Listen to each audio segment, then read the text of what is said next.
Hola, benvinguts a Paper i Píxels. Avui toca paper i píxels. Benvinguts a un nou capítol d'Endevina el llibre. Ja sabeu que parlaré d'una obra amb termes genèrics, serà tot molt breu i es tracta que endevineu de quina obra estic parlant. L'obra de la qual parleu avui està escrita per un home estranger, i un home que va escriure l'obra originalment en anglès. L'obra està considerada un clàssic modern.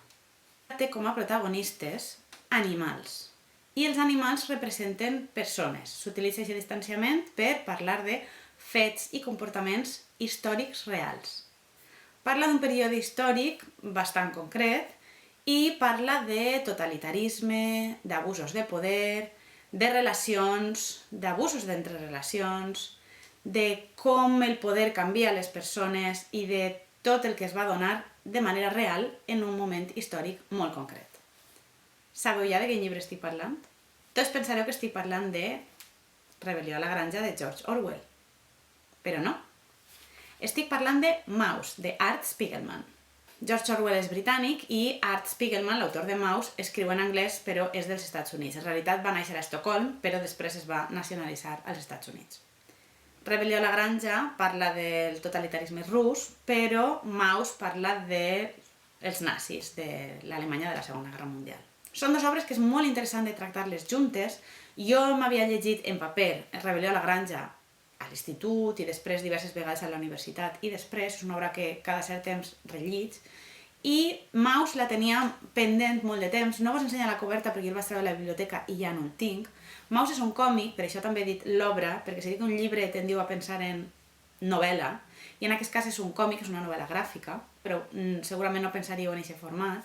La tria dels animals és distinta. En el cas de Rebel·lió a la granja, trobo que es tria el tipus d'animal tenint en compte les característiques de l'animal. Si té més força física, la seva escala, diguem, en la cadena alimentària, per exemple, la seva importància dins d'una granja per representar un estatus. No és el mateix un porc que una mula de càrrega, que una gallina. Representa diversos tipus de personalitat i diversos tipus de comportament humà.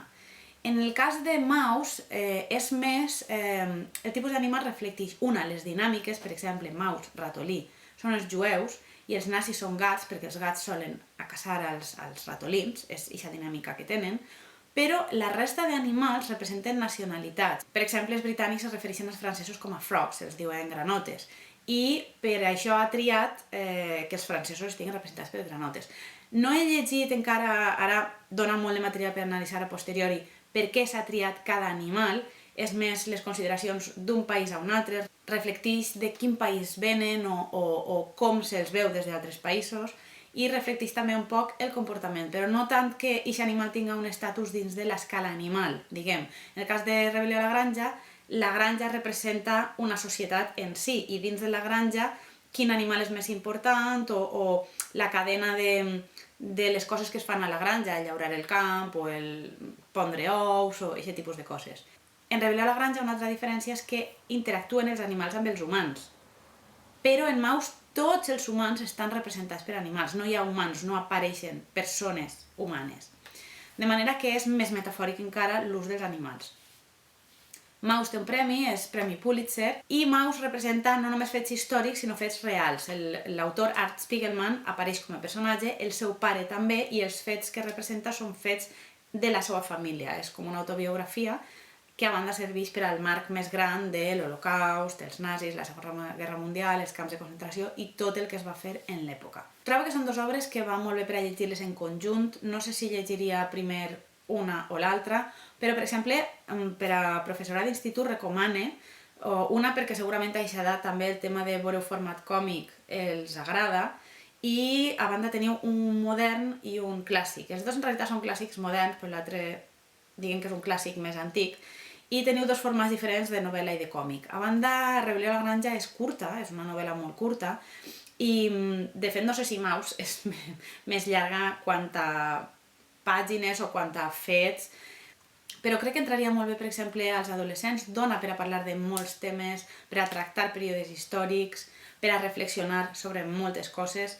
i trobo que és interessant en general, però a banda seria una recomanació per a posar en l'institut. Si heu llegit o no heu llegit alguna de les dues, o sobretot Maus, deixeu-m'ho com sempre en la secció de comentaris.